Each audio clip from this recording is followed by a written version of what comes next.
Hello, and welcome to Pressing Buttons. I forgot what I Did you, said. did you forget the name of the show? No, I I'm forgot not what. editing this out, by No, the no, way. no. You gotta edit this out. I forgot No, completely what I no, said. you better fix it. You better fix it fast. You better fix it fast. I'm not editing it. Hello, and welcome to Pressing Buttons. I'm Hugo. I'm Nick. Another great week, another great episode coming at you. All right, we are back. Sorry for the weekly delay. Stuff happens. Quick little housekeeping. Congrats to Halo Muffin on winning our 100th episode giveaway. Won a free copy of Destiny 2, the final shape, with all its DLC and all that stuff. He's enjoying that, as well as I am, because it's been a good DLC. So congrats to him, and thank you everybody for all the well wishes and congrats on our 100th episode. Who would have thought? Nobody, because we said it all I the time. think, I think that. How did we get that code? I got connections. I think that code's like 50% of our podcast budget for the year. There you go. So we'll see the next giveaway what it is. Okay. It's Yeah. probably gonna be Madden again. So Candy corn. No. but yeah, we're gonna move right on into some news. We're gonna be majorly talking about video game announcements. As you know, since E3 is no longer here, during the time frame early June, they still do the showcases. Xbox did a showcase. Jeff Keighley does his Summer Games Fest showcase, which might be Summer No Games S. Fest. There's no S. Summer Game Fest, right? Yeah. Okay. His Summer Game Fest showcase. It's hard not to say without the S. It makes no sense, but that's what it's called. Yeah, so he did his showcase. Ubisoft did a showcase, and then some other companies here and there unveiled some things, announced some projects and stuff like that. We'll start off with Microsoft, obviously the big one. Sony did a little showcase at the end of May. Nothing really surprising there. We were disappointed by everything. Well, not everything that was shown, but it wasn't anything I don't new. even remember. Yeah, I What was even shown? It was like so disappointing. People don't- were pissed. I don't remember either. You were pissed. I wasn't able to watch it because I was doing something at the time, but all I saw was your disappointment in saying, yeah, that was a booty showcase. So it was a booty showcase. I don't think they announced anything new. It was just mostly stuff that's coming maybe middle to ends of the year. Oh, Astrobot. I think that was like the Yeah. big one. Astrobot was a big one. I'm happy for that You because know, I really like the Astrobot that came with the yeah, PlayStation. I think I really enjoyed those experiences. Or I guess is it just? I guess I never played the VR one. Yeah, I So I never guess played the is it VR just one. is it just the one for PS5, the pack-in for PS5? Was there Yeah. anything that they did in PS4? I can't remember. I think they did something, But but on a smaller scale, where this was like a full-on game. Like the yeah, the yeah. one for PS4 But was more to show the technical aspect of it, but this was like an actual platformer. Yeah, so I like the character. I liked what I've played. It's open question still whether it's like, is it a $70, $60 game? No, that's why it was free Um, with the PlayStation. no, I'm saying the new one though. Like that, Oh, it's okay, like, yeah. dude, how do I go from I had a good time with what I played because it was a free game. Like, do I want to go out and spend full price? Yeah. That remains to be seen. But it looked cool. So but I think that was probably the only real highlight The only thing we from the remember. PlayStation showcase. Yeah. Yeah. And Well, initially didn't remember. I had to be like, I knew there was like I watched it. There must have been something. and they did Um, an earnings call the night before, and apparently, well, they're selling a lot of PlayStations, so that's good for them, but they need to start making games because we need games. All right, so we'll talk about the Microsoft one. A lot of big titles that they announced. Some we haven't seen before, some we have. Just more stuff. Obviously, with the acquisition of Bethesda and Activision Blizzard and all that stuff, that was kind of what they wanted to go for. Show the titles that the IPs that they have to kind of show what they're bringing for the future. So I'll just name a couple. We'll put the videos in the show notes so you guys can go check out the full showcases and see the full thing. But I'll just name a couple. Note we got Call of Duty Black Ops 6, Doom: The Dark Ages, Dragon Age, The Veilguard, Starfield: Shattered Space, new Metal Gear Solid Delta Snake Eater trailer, Claire Obscure Expedition 33. Probably fucked that up. I don't know how. Perfect Dark, Fable, Indiana Jones and the Great Circle, and Gears of War E-Day. So a lot of these, I think, solid titles. Obviously, we've been giving shit to Xbox because we haven't seen them show us anything that kind of perks our ears and kind of want to look forward to Game Pass or whatever it is, or to buy their games on PC or anything like that. The main ones for me are, I would say, are Doom Dark Ages, obviously, because the Doom that got released in 2018, that one got great reviews and a lot of people enjoyed it, and this one looks metal as hell, so really interesting on that aspect. Clair Obscur, Clair Obscur Expedition 33, which you pointed out to me, really good looking, solid RPG, starting, what's his name again? Ben Starr, who played Clive in Final Fantasy 16, looks really good. The action looks really good. It's got some QTE elements to it, but it just looks very beautiful. So looking forward to that. The Indiana Jones and the Great Circle, they showed a trailer for that. That surprisingly looked okay. You know, I'm not. I'm still waiting to see fully gameplay stuff of Indiana Jones and the Great Circle, but I like Indiana Jones, so I'm excited for that.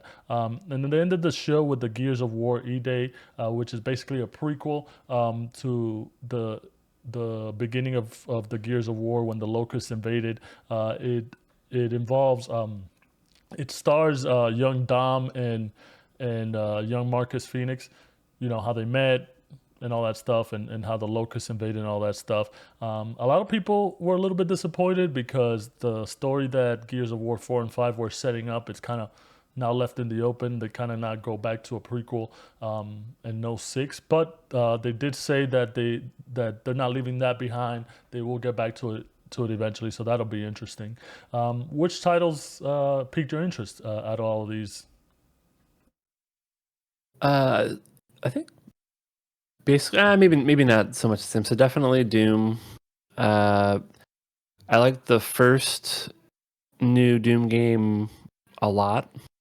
It was like definitely one of my favorite games that year. And then I ended up not really enjoying Doom Eternal for whatever reason. I played it for a few hours and I just like wasn't clicking with me for whatever reason. Well, I think there's a few reasons. I just don't want to talk about them right now, but didn't enjoy Doom Eternal as much. But because I liked the prior game so much, I'm willing to give the franchise another shot. And yeah, I mean the trailer looked awesome. So also Listen, interesting to you point showed out. me a gun that takes skulls and shoots them. I'm Yeah, in. yeah. No, there's a lot to like in the trailer, and I would get this on PC. But interesting to note that this game is also going to be on PlayStation. So I always love when Xbox does a conference. PlayStation always immediately sends a tweet of like also coming to PlayStation, and just like tries to steal the thunder of a lot of the announcements that Microsoft made. So I think like a lot of the games in the Xbox showcase are will make their way to PlayStation. Do you remember Um, the quote that they said why they're doing Doom on PlayStation? It was like, because we want to get the game to a bunch of this gamers. this And this franchise deserves to be put. It's like okay, some can dumb you shit say that like, about every franchise? Yeah, it's like yeah. sometimes I feel like for being Microsoft, you think that they would be more prepared to like answer these types of questions, and I just feel like they just say some of the most wild shit. That being one of them, where uh, it's like it isn't like the immediate follow question, like why I like Doom and not Starfield or Starfield. yeah. Yeah, like so it's like okay, whatever. Um, but yeah, definitely interested in that. Uh, I don't. You didn't mention. Did you mention Metal Gear? Is that something you're I interested said, yeah, in? I said it. It looks good. I still have my I'm reservations just because it's too Yeah, dark. I'm the same. I'm cautiously optimistic. Uh, I'll just kind of see how it goes. There's part of me, the Kojima fanboy in me, is like doesn't want to support uh, you know, Metal Gear games that he's not involved with. But if it's more of like a remaster type thing, like maybe it's okay. similarly, From Software didn't do the Demon Souls remake. That was Blue Point. So it's like I don't know. So I'm trying to figure out ways of like Yeah, justifying it in my head, it but could be good, the but also it could be shit. yeah, yeah. At least like I think it looks like the graphic fidelity looks pretty good. Um, but yeah, but I think that was one where I guess I should say it looks better than I thought it would.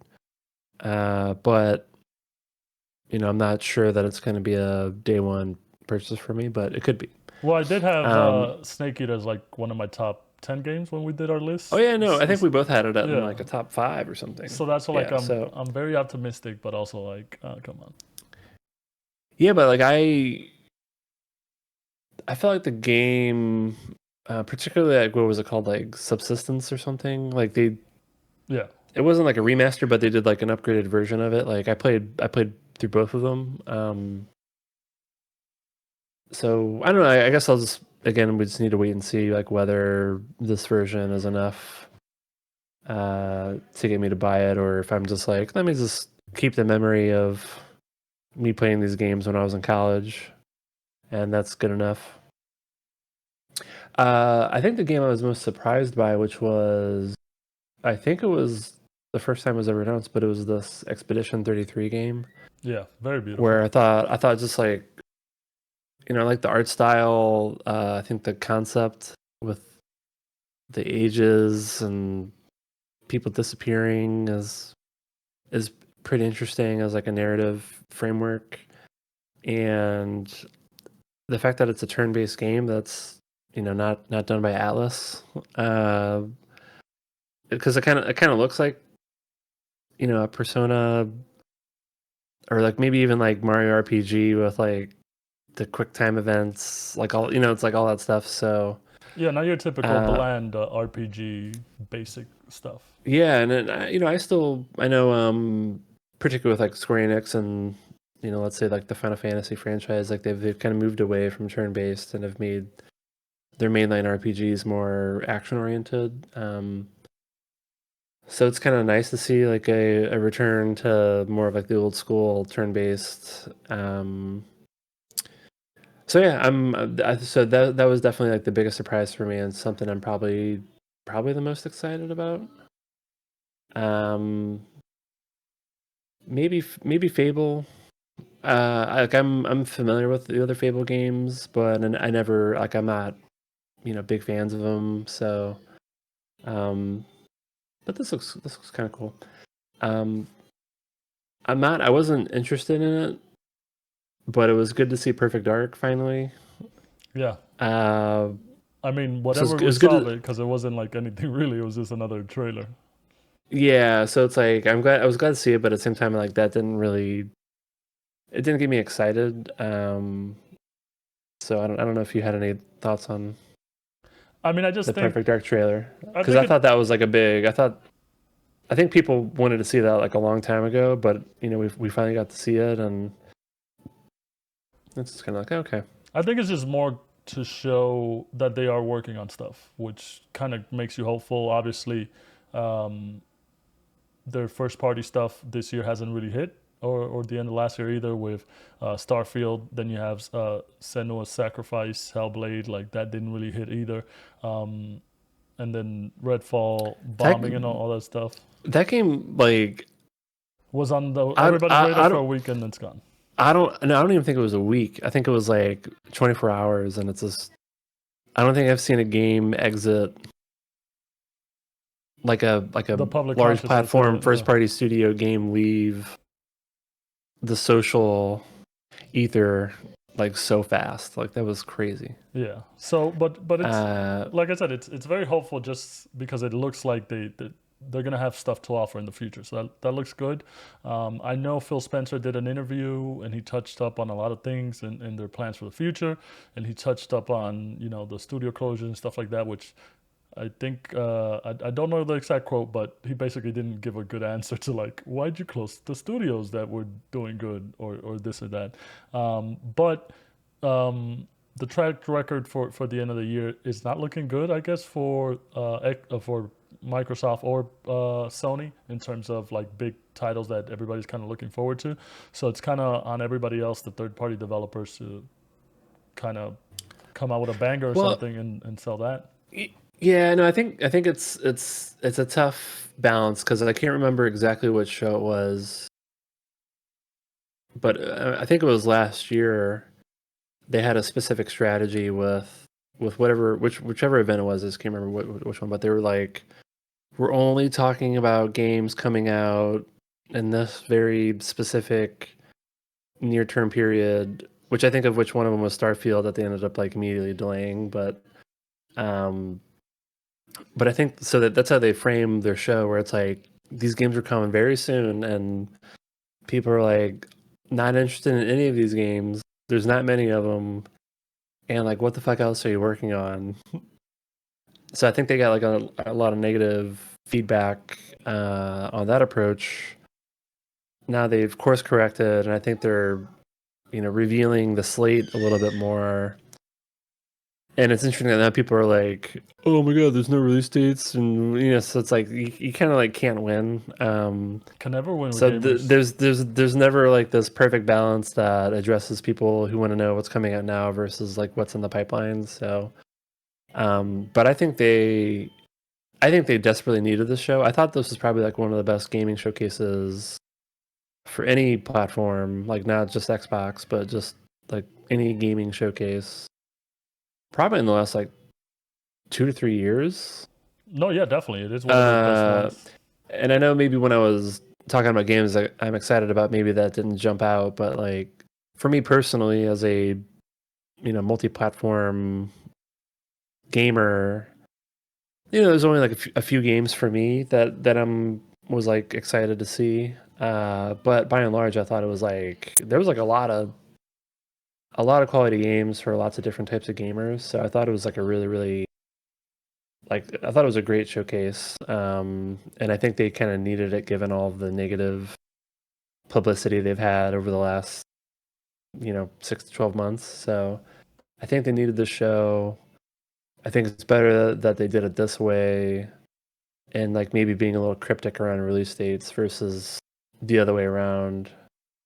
Um, so yeah, those are No, my no, thoughts. definitely a win. And obviously, we only discussed like 12 games or whatever, but the showcase was a very long showcase. There's definitely like another 20 or some games in I there. couldn't believe how many games there were. Yeah, we'll put like I said, we'll put the video in the show notes so you guys can check it out yourselves. And there's some for everybody, so definitely good. And to wrap it up, I think they did a great job of like getting their fan base, their loyal fan base of Xbox stuff with Gears and all that stuff, and their outside fan base of new gamers, people they want to come to the platforms with new games and all that stuff. So good for them. Much better than the Sony one. Um, Is that a? Oh no, sorry, we're talking about summer. Dude, you in the notes you have it as Summer's Games Fest. yeah, It's it's a double. It's a double whammy. S's everywhere. S's, add S's, take S's Jeez. away. I don't know. I don't know where the S's goes. Summer Game Fest. There you go. Jeff Keighley's Summer Game Fest. So this one as well had a bunch of videos and trailers. Keighley himself said, kind of, set your expectations at a normal level because we're not going to be doing anything crazy. And he was right. It was obviously he does them every year, and every now and then he'll have a surprise, but he mostly keeps the surprises for the Game Awards, which is the much bigger showcase. We're gonna name a couple of ones that kind of popped out for us, and we'll discuss those. And then we'll do the same thing and put the video in the show notes so you guys can check out the full thing to check out the rest of them. So games of note that kind of popped out: Skate, Phantom Blade Zero, Metaphor Refantasio, Black Myth Wukong, and Lego Horizon Adventures. So with these, obviously. More third-party publishers stuff coming out really soon. Skate, I think I really only put this in there. I know when I saw it as the first bullet. I'm like, I know exactly why that's Yeah. there. And it's because Tim Robinson introduced it, and he did a little promo for it. So, and we're big Tim Robinson fans from I Think You Should Leave and his other stuff. So, but I did play Skate a little bit, and I enjoyed it. I'm not a big skater person, but I really enjoyed the Tony Hawk Pro Skater series. So those were really good, and I think Skate when it came out was also really revolutionary for the way that they approach the game mechanics. Phantom Blade Zero. Obviously, I'm a big Soulsborne guy, and this is another Soulsborne thing, which they're cranking up left and right. I don't know what to say. They need to stop, but also continue because I'm okay with it. Wasn't there was another like Wu Chang or something? Yeah, There was like another Soulsborne. too many to keep That up. was in the Xbox showcase, right? I Yeah, can't remember. yeah. And then in the Capcom one, they have the Myth one. I forget the name of it. But that one is very colorful, and that one is also Souls-like. So, just a lot of Soul stuff, which I'm okay with. Metaphor Fantasio, which we've talked about, another great RPG by Atlas. Atlas, yeah. Atlas, yeah. I think I'm remembering a bar. I'm so in your head. No, I'm remembering a bar called Altus that I used to go to. Anyways, yes, Atlas. I think the bar was also called Atlas. I think you were just too drunk. maybe. I'll see you at Altus. So, so that looks really good. Obviously, their art style is very unique, and we're digging the vibes there. Black Myth Wukong continues to impress. Looks really good. I believe they have a 30-minute kind of demo showing it off. I don't know the exact date, but I think it's releasing in August, so that's just around the corner. And then Lego Horizon Adventures, which I kind of just put up there because it's very interesting. It's releasing on Steam, Epic, PlayStation 5, and Nintendo Switch. So as we saw a couple months ago, Microsoft diving into the Switch and PS5 and releasing some of their games on there. Now we're seeing Sony kind of doing the same thing and releasing some titles on there, kind of going multi-platform. So very, very interesting stuff. I'm not excited for it because I don't want to play Lego games. When they say they open with this trailer, and when they open with this trailer, I said this show is fucked.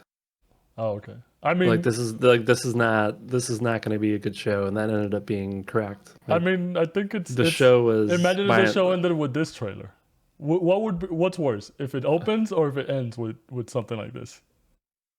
I mean, definitely ending with that would have been like they might as well just like kicked everyone in the genitals in the audience, like. Yeah. Yeah, but opening it also wasn't great. So I think it's just.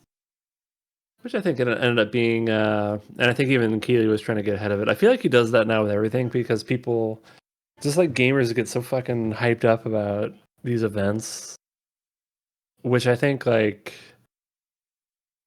prior to 3 to 4 years ago was more like warranted because I feel like the events are like were almost. They were like almost always enjoyable, well, but I feel and there were general surprises and announcements. Yeah, and stuff like that. Yeah. But now I just feel like it's just kind of like closer looks at stuff we already know about, and well, it's like you said before. After COVID and E3, and it's more like fragmented, where like all the big platforms are just taking more ownership, and they just want to like own the connection to their fan base through their own channels. And so there's like a fragmentation of news and media that's happening. So we're like several years into that now, and I think that's like, this is kind of like a byproduct of that, where it's just like, okay, like now some of these non-platform aligned events just kind of like don't have too much, and it kind of makes you question like what like. How much longer does Summer Game Fest have? Like, if this is the show every year, there's like literally zero point in doing it. Because Nintendo does their own thing, PlayStation does their own thing. It's really just like, I think Xbox is kind of. Well, they do their own thing. They're still doing their own thing, but it's like affiliated with it. I think they still Summer Game Fest kind of like. Considers the Xbox Showcase as part of like the umbrella of the period of time that Summer Game Fest happens. So I don't know, but yeah, I thought the show. I mean, it was pretty rough to get through. Like Metaphor, Refantasio, and Black Myth Wukong. Like I'm already interested in those games. Yeah, it's just opening with Lego Horizon Adventures. Yeah. Like it's so like I'm actually also like surprised of PlayStation IPs to do like a Lego version of that they chose that one. I think well, Like I think it's because of like the mechanical nature of things. I don't know. yeah. But So if you could build stuff, I mean, I don't know the full extent of it, but if you could build the robots and stuff, that's gonna be pretty cool.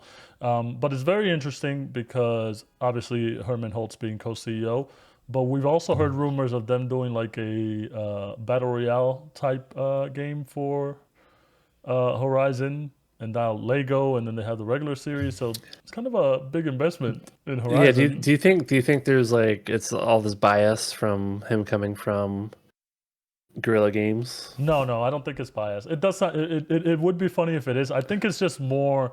They feel the world is big enough and expansive enough to kind of go out in different IPs and do different things. Because I could see that it being a battle royale and stuff like that, and then now the Lego aspect of it.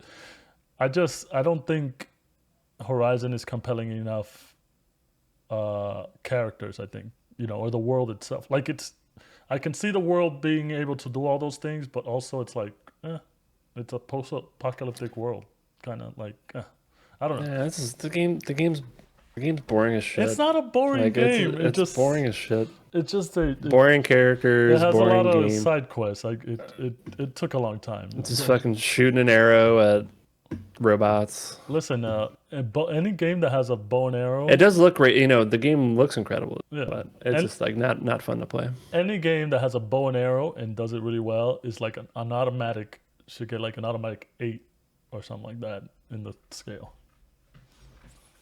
All right, let's move on. Nah. Because we're not disappointed because good job, Jeff Keighley. Thank you for doing this showcase. But also, I'm very it's okay, disappointing. Nick's disappointed. I'm not. I just think I don't. Even when he comes in and like lowers expectations, you kind of still like, okay, maybe there's like some cool stuff in there, but there was like literally it was nothing. It was a nothing burger. All right, I'm indifferent to him, and then I'm indifferent to the showcase, and you're disappointed. There you go. That's how it takes.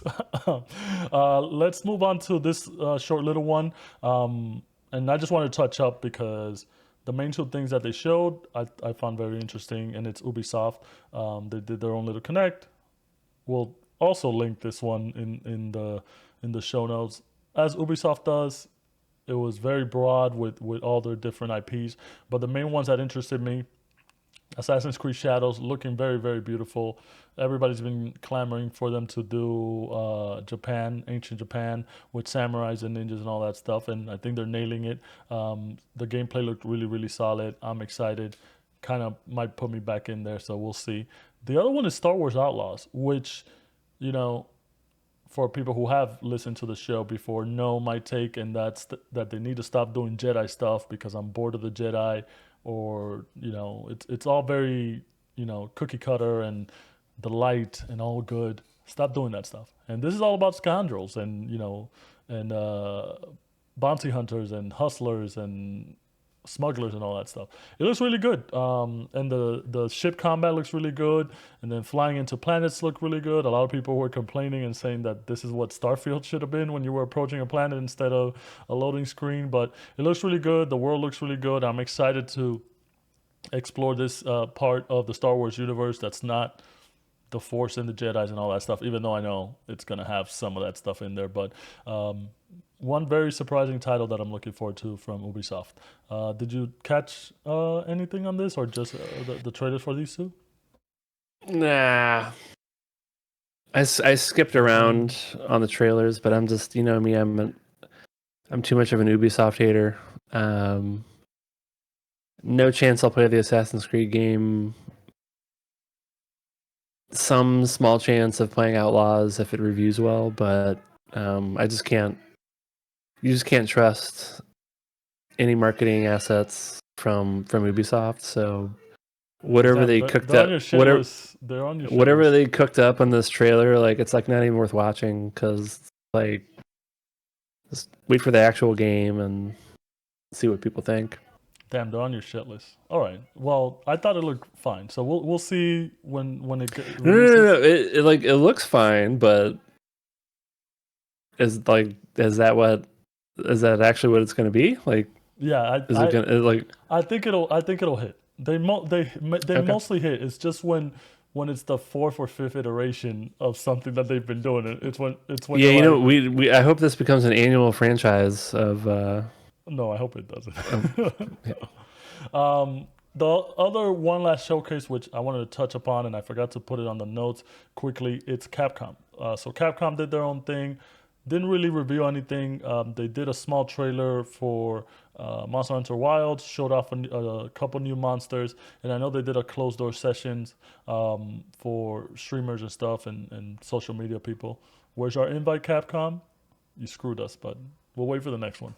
Uh, but good reviews from what I'm hearing. People enjoyed the combat. Now you can ride, you can do dual guns, dual weapons. You can have one main weapon, and then when you're riding your pal, you can switch to a different weapon. And then the other thing was that they announced the season 2 battle pass, character pass for Street Fighter, which very exciting. They had M Bison's coming back, which everybody is like, oh, I guess he's not dead because nobody ever dies in video games. They just come back later. And then what was the other girl? Elena? Elena, yeah. So M Bison and Elena. Elena's good friends with Akuma, so a good friend for Akuma. And a surprising move, they also announced Terry and what's the other girl? Mai. Yeah, I see. I know Terry. I didn't know. So Mai. you're on a first name basis with Terry. Yeah, yeah. I He know. goes by it's Terry Terry Bogard. Yeah, I know him. Scary Terry. I know him, but I didn't know her. They're from the it's Fatal Fury, right? Fatal Fury, yeah. Yeah, And then yeah. I think they're all they also are like in King of Fighters and Yeah, all that a stuff. But I bunch think of yeah, different I'm series. yeah. But it's basically cross pollination. Very surprising. A lot of people thought that they were bringing back all main Street Fighter cast, but now they're going to like a different franchise. And I've read from some interviews that they wanted Terry to be like the main guy originally in Street Fighter 1 instead of Ryu, but something happened or whatever. Kind of paths diverge or whatever. So exciting stuff. Are you excited for any of this? Monster Hunter Wilds, some Street Fighter stuff. I know you haven't played Street Fighter in a while, but I haven't played. Well, no one wants to play me because I can't lose. listen, come back. So I've gotten better. I got Akuma now. I'm no, you enjoying haven't. Akuma. Are you playing? You've been playing Akuma? Yeah, I was playing Akuma the other day. Oh shit! Okay. I streamed it for like an hour and a half. Oh, I didn't. No, I don't watch your streams. Caesar kicked my ass, but it was fine. Okay. No, I haven't played in a long time. You took my arcade stick, so I haven't been able to. That's a fucking lie. Because Really? you have another one, so it's. Oh, oh. Haven't played in a while. I don't know if I don't. So I thought it was actually good. It's cool to have Fatal Fury characters in the franchise. Everyone loves a crossover. And Bison. I think Elena's a cool character too. I think that was it Third Strike? I can't even remember. Like I'm not a I think expert, but Third Strike and 4 because she wasn't in 5. yeah, right. Yeah, she wasn't in 5. But yeah, no, it's a good batch of characters. I also like there's no like particular character that I'm like desperate for to be in Street Fighter. I don't know if you have any specific characters. Maybe the Yin and Yang guys, but that's it. Yeah. Maybe Dudley. No, I always like Dudley. no. You don't want Hugo? You don't want Hugo? No, because You don't want Hugo? They don't match the aesthetic that they're going for, which is what I was gonna say. You literally can't say that when the fucking Blanca's in the game. Yeah, but it's not like but Monster Blanca. This is like Humanite Blanca. That's what I'm saying. And Geef doesn't look too crazy big. I'm telling you, they're going for, which I was gonna point out, like with these characters, also normal looking characters. They don't have Birdie, they don't have Dudley, they don't have Hugo. Like, Dudley's normal. oh wait, Dudley's He's the the boxer. boxer. Yeah, He's the boxer. he's Okay. the boxer. Yeah, yeah. Yeah. Okay. So Dudley, yeah, but like they're not gonna have these You're massive thinking of like guys. Abigail or whatever the fuck the Yeah. fucking like yeah. Just any weird big hulking pieces because it doesn't fit the aesthetic. I think for what they're going for, like with the graffiti and the fine layers and I don't know. This keeps my streak going. The other thing I did want to mention with this, I hate that this is like it's gonna be a year before we see the fourth character. Like it's every quarter that they're releasing these characters, and I Yeah, I do. Yeah, it seems like a long time, but I think that's right because I think it's like so disruptive releasing like maybe I'm overemphasizing like the competitive side of things, like maybe that's not important, but I think when they're constantly patching and launching new characters, it like kind of messes up the competitive scene, I think. yeah that I think that yeah I was thinking about that. So that's more of a balance thing. Because you have like people like Punk who will like Oh, be good enough. he He will switched to immediately Akuma, and he won a bunch of tournaments with Akuma. So he's exactly yeah. He like immediately be pretty good with a character, like better than anyone else, and then can just like win tournaments because no one has any idea how to play against the character. So, but I think that's so. It's like I get why it's disappointing, but I think, and I also think it's just like really hard to introduce characters to fighting games and for it to be balanced. And there's like lots of stuff that you need to test. And yeah, the other especially thing I was gonna say, I thought the actual trailer itself was like very bad. because the animation, like it wasn't high quality it animation. it was like a shoddy anime, animation. It also felt very like different art styles. Like a Yeah, couple different yeah, like characters had different art styles. It was yeah, just like bad. maybe I don't know if they're like I would need to look like if they're trying to pay like an homage to some like SNK like I don't know, but like I thought the trailer itself was like not in line with the overall production quality of the game. The only good thing from the So trailer was that they did show Bison on a horse in reference to the Street Fighter live action movie with yeah, Jean-Claude yeah, Van Damme. So yeah, that was pretty fun. yeah. All right. And then I think we kind of like breezed right by it, but I think you also asked me if I was excited about Monster Hunter. Yep. Yep.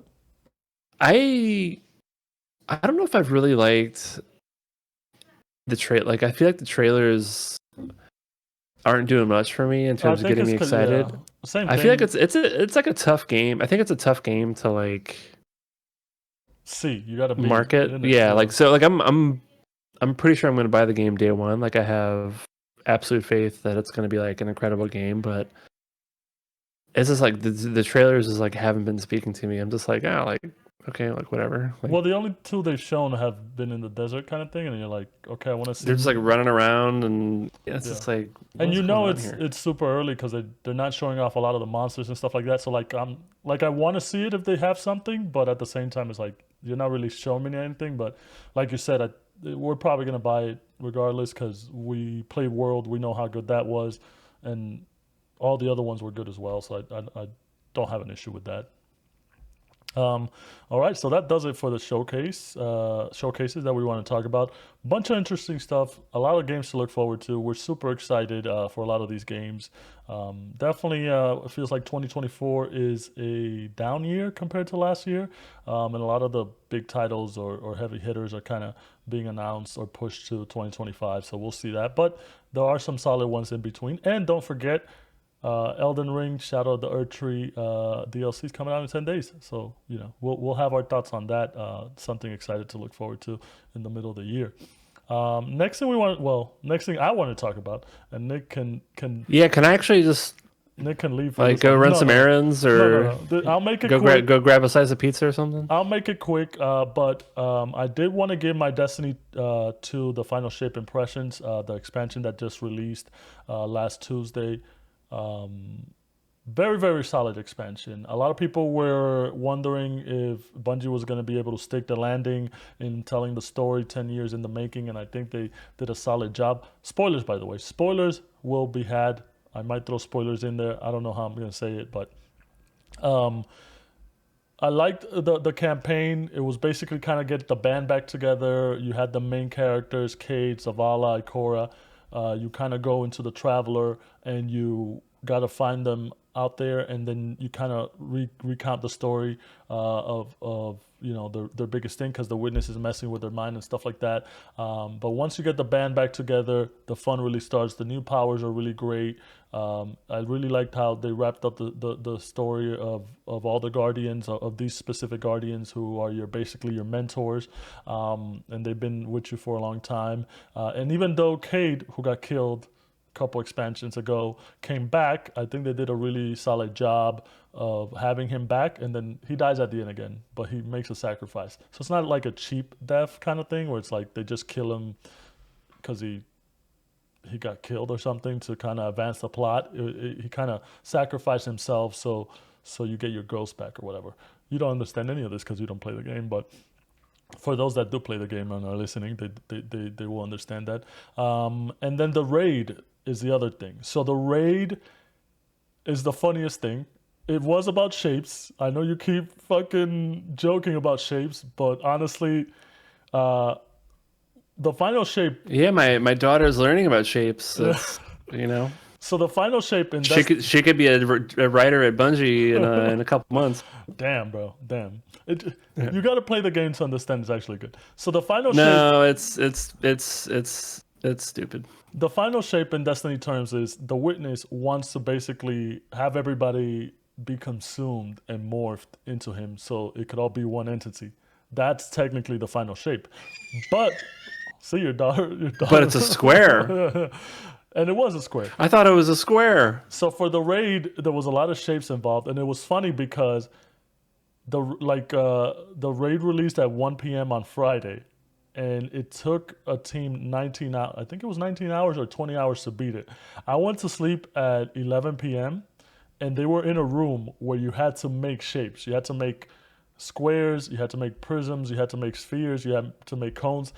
You had to basically, like, it was a puzzle, and nobody got this. I thought that I would wake up and the raid would be beaten. I woke up at 8 in the morning and people were still in the same fucking room, which goes to show you that I think they did a great job of making the raid kind of complicated, especially while people were trying to be world's first and beat it.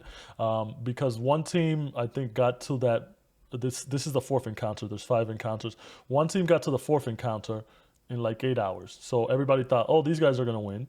And then in the morning again, 19 hours later, still in the fourth encounter. So that was kind of funny that everybody caught up. But somebody ended up doing it in the 19th or 20th hour. So shout outs to them. I think it was a really good raid. It's a little bit complicated, really fun. The episode started, which is Echoes. That introduced a bunch of new elements. There's a bunch of little puzzles that you can uncover and stuff like that. I think they did a really, really great job of ending the Light and Darkness saga and going forward with the episodes that are coming out. I think they released a video for the next 3 episodes, which is Echoes, Heresy, which we were saying wrong. I think we were saying Heresy or something like that. We were saying a whole different word. It's going to be Echoes, Revenant, and Heresy, and those look really good. And then they said in 2025 it's going to be Destiny 2 Frontiers, which is what the future will be, which I think would be the next one. Instead of Destiny 3, they'll just do a whole reboot thing. So I'm excited. As a big Destiny fan, I love how they ended it. Well, ended this story, and I'm excited for the future. I will still keep playing it. I'm having a lot of fun. I have been in my video game funk, but Destiny has kind of brought me out of it. Now I just gotta play other video games besides Destiny. But I'm back to playing video games. But yeah. I give the final shape 2 thumbs up. And that's it. Still waiting on my copy. You're not gonna play it. Tell Hello Muffin. All right, but that's it. That's it for all the news and stuff and that we wanted to talk about. Let's move on to some closing thoughts. I'll start off, and this one we can talk about together, and it's that we watched Furiosa, which, oh my God, what a great movie. Um, I'm a little bit disappointed because it's not doing great at the box office, which kind of sucks. Uh, Yeah, it's worrying. Um, I think it's worrying, but I'm, not enough. Like Fury Road was so great. This was so good, and I think it'll do better once it releases on streaming or whatever, and more people watch it. But it definitely deserves to be doing better in theaters. Go out and watch Furiosa. It's such a great movie. It's definitely different than Fury Road, whereas Fury Road takes the whole movie is in a span of 2 or 3 days or whatever, and it's all action nonstop. This one has chapters and it has time skips and stuff like that. But I think it's a great story, especially telling Furiosa's origins and all that stuff, and introducing the Mantis new character into the world. I think it's just amazing. Not a lot of dialogue. I think George Miller has said that he's not a big fan of dialogue. He just wants to see some action, and I'm with him on that. Like, there's a lot of action. All the action scenes, all the stunts were really really amazing. I think this and Dune are my top two movies of the year. Well, we watched it together. We went out there on a Tuesday or whatever it was, and watched Tuesday, Furiosa. 12:30, Had a nice little quick lunch. AMC, Lincoln, IMAX baby. IMAX. Great. What do you think of it? Like, I know we didn't talk too much about it because I had to you had to go and I had to move my car, which I Yeah. also Oh yeah. which I also got a ticket Oh my for. God. How? Why would you remind me of that? That was the day I learned you're the type of person that checks their phone during a movie. So I don't get a ticket, which I got a ticket anyways. Yeah, the movie gods cursed you They did. for They did. checking your phone during the movie. They're like, you know what? You're still gonna get a ticket anyway. How else am I Don't fucking supposed to check your phone. renew my meter without the Go phone? use the bathroom. Like, leave the theater for two Come on. minutes. Like, that's on you. Stop talking about my ticket. Tell me your thoughts on How much was Furiosa. the ticket? $65. Damn, almost the same amount of money you spent on Suicide Squad. Almost. Damn. But Suicide Squad more Um, disappointing. But yeah. yeah, I don't. I mean, it's kind of like a hard movie to talk about. You It gotta was see it. You fucking got just awesome. gotta see it. You just gotta go. You gotta see it. And the biggest screen possible.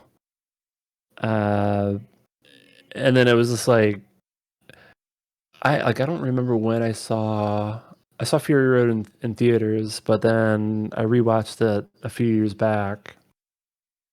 But the movie just makes you want to, like, without like spoiling too much, but like the end of the movie basically makes you want to immediately go into Fury Road. So it's kind of this like interesting, like, direct connect, the way that they like ended the movie. And that's what I did. So I didn't get through Fury Road again, but I probably watched like the first like third of it, and uh but yeah, it's just really well done. And yeah, it's a total bummer that it's like not doing well. Like, I hope that that doesn't mean we don't get other Mad Max movies, because I feel like that's something that every few years, like at least for me personally, like every few years, I would love to just like go to a theater and watch like very well executed action, like in that world. It's just like Same man, same. just like crazy characters. That's Piss. it. What was it? Piss boy. Guys just walking around with piss. Yeah, George Miller's a genius. Give him all the money. I don't think this will affect him too much. It might just take a little bit longer to Yeah. make the next Mad Max, but I have high hopes that he'll be able to make the next one. And then as far as playing, I've just been playing Destiny: The Final Shape and new episodes. Fun stuff. You been doing anything else? I watched episode 1 of Andor.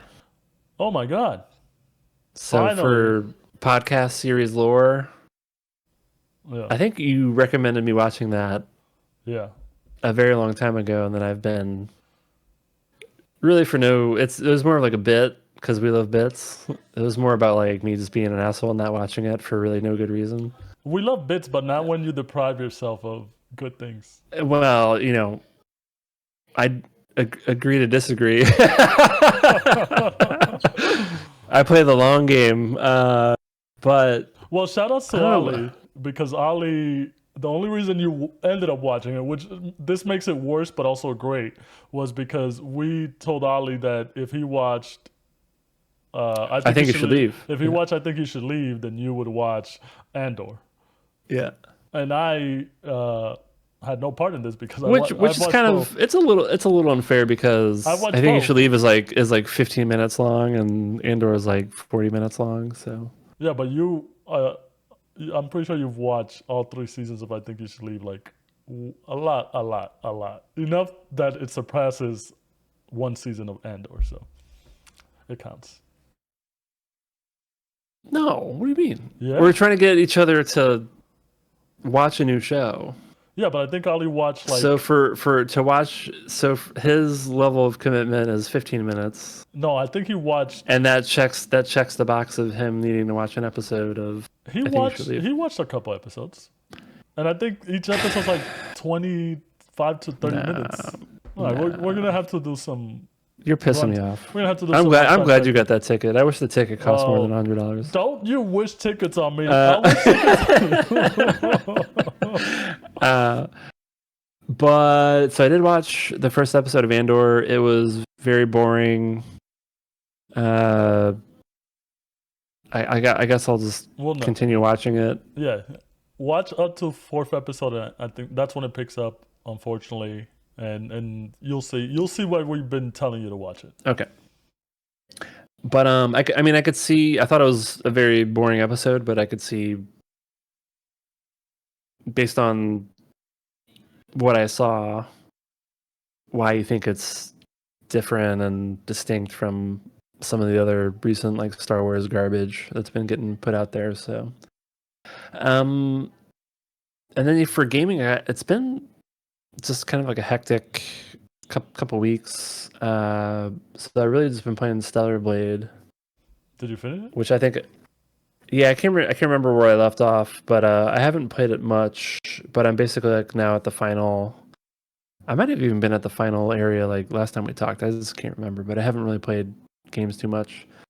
But that's my next to do is finish Stellar Blade. I'm basically like immediately before. I don't know if it's the final area or the final boss, but I'm nearly done. Yeah, you gotta finish it before Elden Ring. And well, that's the. I think it's kind of like a. I think I'm already too late, but for Dawn Trail for the Final Fantasy 14 expansion, like I also wanted to, log back in and just try to like catch up on stuff and be ready for the expansion. I feel You're like too it's busy. Yeah. I needed to do that like a month ago. You should have Uh, scheduled it a month ago to properly do it, and now you can't even do it. It's all mixed into time. yeah, that's okay though, because usually not dissimilar to your experience with trying to play Destiny when the new expansion launched. Like the same shit happens with Final Fantasy, where like it's really tough trying to log into the game for the first like several days after it launches. So I got really lucky. I you got know, in before all the streamers. It only took me 30 minutes to get into the game, while all the big streamers were like connecting for 2 hours, and I was like, "Oh shit, do I know I somebody at Bungie?" I had this like insane. So when Endwalker came, so I just left my job, take some time off. Endwalker came out, so like that was all I was doing was just like playing games and just like trying to chill out. And I had this like insane, like I would wake up at like 7 or 8 a.m. and log in because like no one else was logging in at that time. And then I would just need to like periodically make sure I didn't get like kicked. So like I'd basically just be like logged into the game all day, and We've all been there. yeah, it was pretty. That's probably like one of the most like degen gaming things I've done. Hey, Uh, you took a video game sabbatical. yeah. Well, I mean that was more of like a happy coincidence. Like I didn't leave my job. Yeah, I wasn't like that's true. That's true. Endwalker's out. I'm quitting. It was just kind of like it worked out where I'm like, hey, this game that I like a lot is also coming out. Um, And honestly, that's the but only way you can really play these type of games these yeah, days. and like people were pissed because I know because like a lot of people like are super into raiding and doing stuff with groups, and people coordinate time off and vacations and all this shit, and like then you like can't even like log into the game. Like it's pretty brutal. But so yeah, that's me.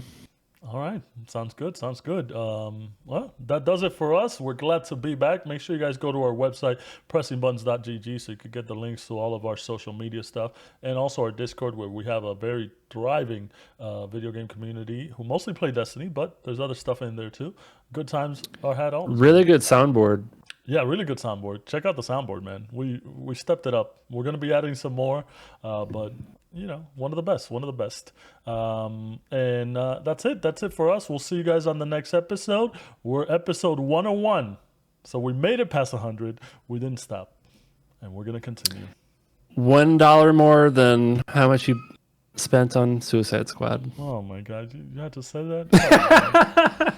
I think you're gonna remind me about that until I die. It's just from now on, it's dollar increments I just for the rest of the time. I just gotta spend money on something stupider, and then we'll move on to that.